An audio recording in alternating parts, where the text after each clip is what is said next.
Nasaan na yung LTO dito? Try kong dumaan dito sa LTO. Tingnan natin guys dito sa may LTO kung marami ngayon dito mga nag-aalok ng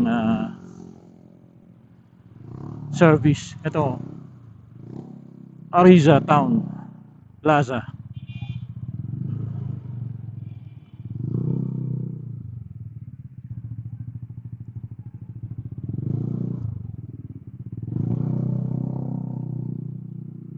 Wala ah. Dito sa bandang loob dito guys, meron ditong beer house eh. Ayun oh, Caribbean. Wala masyadong tao ngayon. Wala masyadong tao.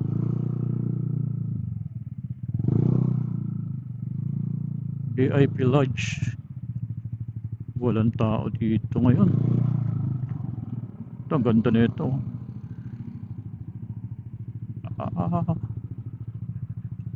Ba sila? Ang dami dito. Ang laki, Caribbean. Isang buong ano to. Isang buong lodge to.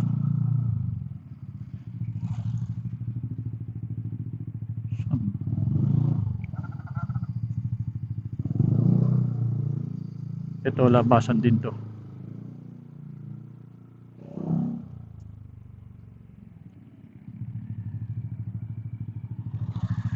O, di ba?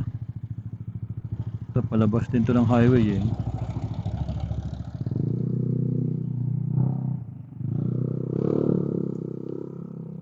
Tumagustuhan tayo sa kabila.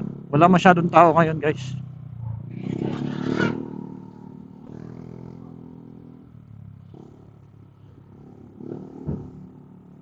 Wala ngayong masyadong mga ano, Sunday kasi marami dyan pag ano, Friday and Saturday.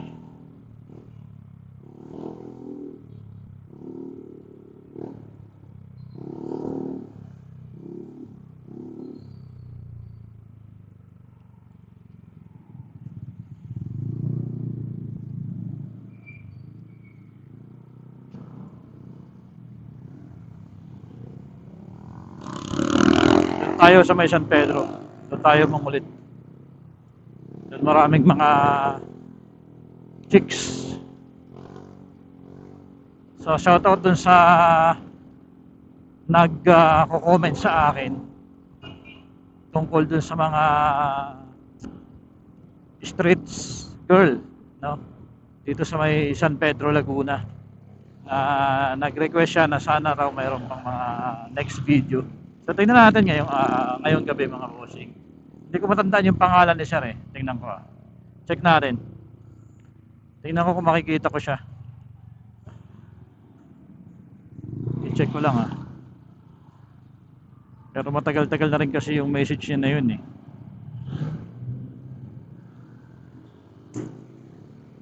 Check natin kung nandito pa siya.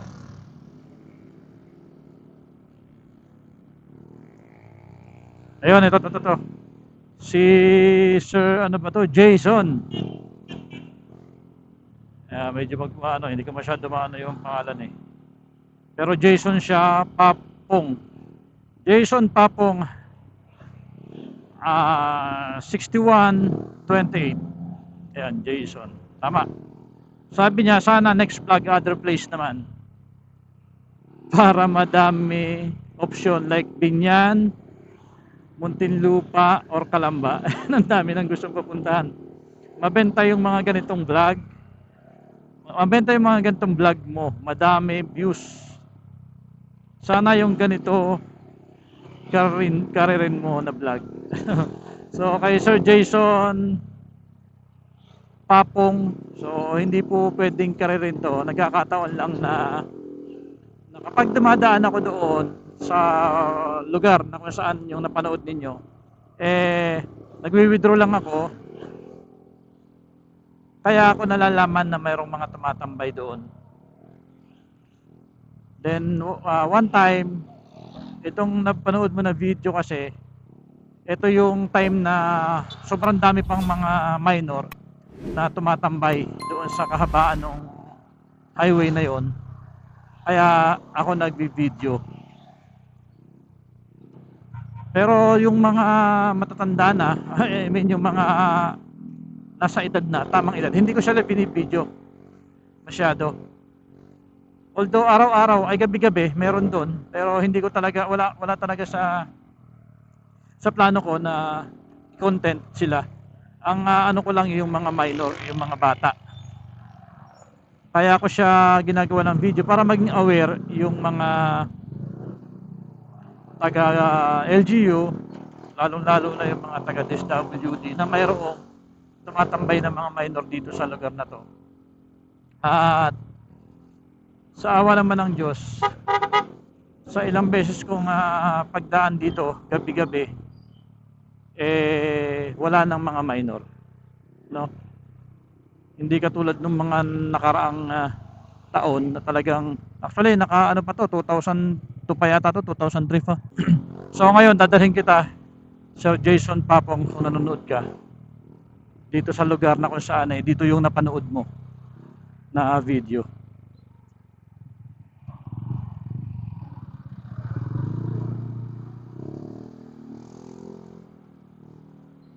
So ngayon ay Sunday. Ang oras natin 9:46 in the evening. So tingnan natin. Minsan kasi nung like last week, pagdaan ko dito, halos wala na talagang tumatambay.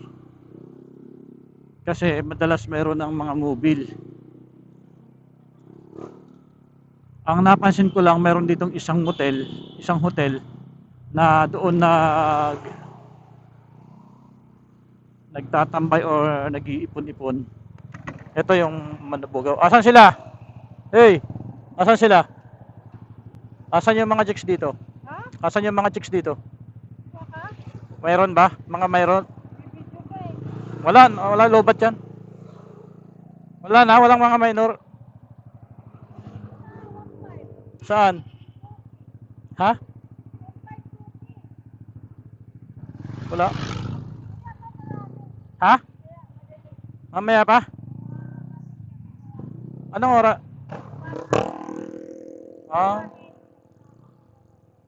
Ah. Sige. Wala daw, wala pa. Ayun oh, yung nasa may White Diamond Inn pala to.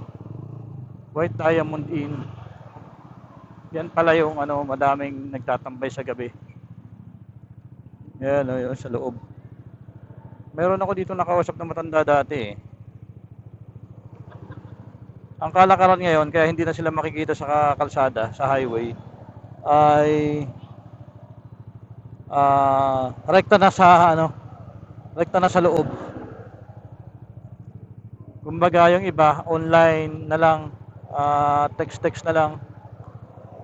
Lalo yung mga minor, hindi na makikita dito sa highway na tumatambay kasi nga delikado sa mga taga yung mga rumoronda. So ayun, yung isang nakausap ko na yun yung madalas dito talaga, na sa tuwing nagwi-withdraw ako dito dati, medyo matagal na yun. Yan yung napakatagal na niya, kaya doon sa mga nagsasabi na kilalang kilala ko, hindi ko naman siya kilala personally. Hindi ko alam pangalan niya.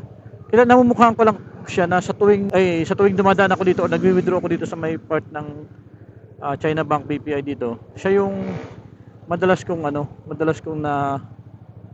na-encounter na lumalapit sa akin para mag-alok ng babae. Ayun, may nagtatawag sa akin. Ayan dami dyan. White Diamond Inn pala to.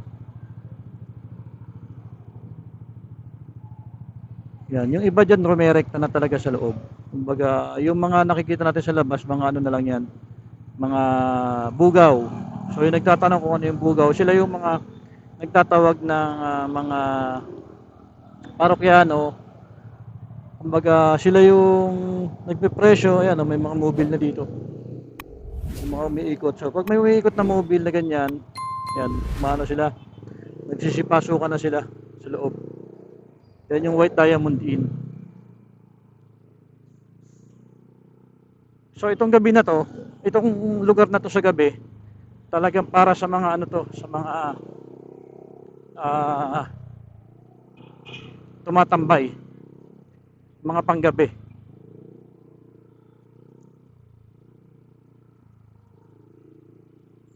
So buti na lang wala ng mga minor dito. Dati talagang ang dami. Nagulat talaga ako. Minsan akala ko yung kumakalabit sa akin sa ATM, yung tipong manghihingi ng limos, yung pala. Magulat ka talaga, alam na alam nila kung paano mag-alok ng yun, yung service, kung magkano yung presyo, kung paano yung ginagawa nila sa kanilang mga customer. Nandito nawala na dito sa may ano. Buti naman. So doon sa mga nasa edad na yan, halos matatanda na nga yung iba dyan eh. So wala tayong pakialam dyan. Ang ano natin dito yung mga minor, na kapag nakakakita ko ng mga minor, kasi alam naman natin kung sino yung minor at hindi. Kahit sabihin pa nila na hindi na sila minor, pero alam ko kung ano yung minor at hindi. Kaya yun yung pinaparating ko dun sa LGU. Minsan yun nga, dumaan ako mismo dito sa barangay, dito sa sasakupan nito, at yun yung naging aksyon nila. Nagkaroon sila dyan ng halos magdamag na mobile, pero ilang buwan lang. After nun ano na rin, nagsibalikan na din ulit. Pero medyo matagal na, halos isang taon nang mahigit na wala na ako nakikita dyan na halos tumatambay. Dahil yun nga, ang sabi ng mga ibang rider na nakakatambay dyan dati, nung bumabiyahe pa ako ng joyride, wala na talaga ditong mga makikita naka-display ng mga minor, kasi online na nila binebenta or online na nila inaalok. Kumbaga rekta na dun sa, yun nga, yung White Diamond Inn na yun. Nandun na yung matic, nandun na yung minor sa loob. So kung gusto mo kumuha ng minor, sabi doon ka na rumekta, nandoon na. Doon ka na lang makikipag-negotiate sa loob, di ba? At isa pa nakakagulat dito mga bossing, hindi ko lang alam kung totoo yung kinukwento sa akin nung nakasabay ko rin na rider, na mismong nanay yung nag-aalok, nanay ng bata, na binebenta yung anak niya. Hindi ko lang alam kung totoo pero siguro possible, kasi meron diyang mga matatanda na talaga na nakakausap mo. Kailan ba yun? Way back 2004 ata yun. Kumain naman ako doon sa bagong, yung dating Diwata Pares na ngayon ay Sangyup na. Kumain ako doon. Habang kumakain kami, napapansin ko maraming mga maaligi doon sa labas. And then paglabas namin, matanda, akala ko nagtitinda lang. As in, parang nagtitinda siya ng basahan, kasi may dala siyang basahan eh. Pero kapag inalok ka na niya, iba na yung sasabihin sa'yo. Hindi na yung basahan yung itinitinda. Ganon yung kalakaran dyan sa lugar na yan. So medyo tatakot lang ako na lumapit doon sa mga nakatambay doon. Kasi nga, mayroon nag-message sa akin dito na delikado nga, kasi yung iba dyan matatalas na ang pakiramdam, na kapag alam nilang may mga videos na ganito, bigla ka na lang bibirahin, bigla ka na lang baka mamaya bigla na lang manaksak, di ba? Kaya hindi na ako lumalapit. So ganun lang yung ginagawa ko kapag nagmamasid-masid ako dito. Ngayon, pag may nakita ako na minor na talagang hindi pwede, saka lang ako lumalapit sa barangay. Or kung may nakita akong mobile, yun, doon ko sila sinusumbong sa ano. Kasi kawawa kawawa yung mga minor. Yung matatanda walang problema, kasi kung talagang ganyan yung trabaho nila, diyan sila kumikita, yan yung madaling trabaho, hanap buhay para sa kanila, so wala tayong magagawa. Kasi hindi natin sila masisisi, dahil siyempre sa kalam ng sikmura, siguro talagang yan na yung kanilang alam na hanap buhay. Pero yung minor, yun ang hindi natin kayang hindi pa kailaman, di ba? Hindi natin pwedeng pabayaan yun. Kawawa naman.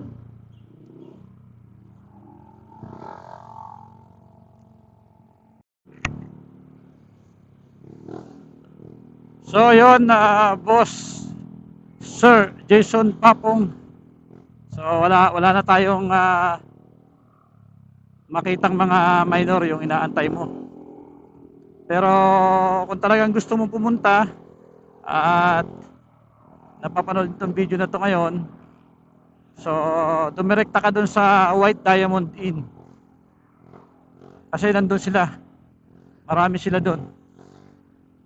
Akala ko nung nakaraan kasi parang tambay lang na ano, yung pala doon pala talaga sila tumatambay. And then narinig mo naman yung sinabi nung isang kong kausap kanina, hating gabi na raw halos tumatambay yung karamihan. So sabi niya mamayang gabi raw mas madami, mamayang hating gabi. So ngayon kasi is maaga pa, 9:50 pa lang eh. So almost 10 o'clock pa lang. Siguro mga 11 to 12 mas marami doon. Kaya lang hindi ko na talaga yun maabutan dahil maaga ako dumadaan. So anyway, yun lang boss Jason Papong, maraming salamat sa request mo.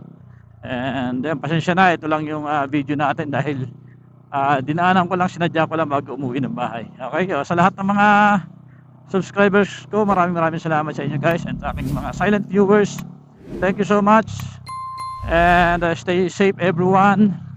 So hanggang sa sunod na video natin, maraming salamat. God bless you all. Bye bye.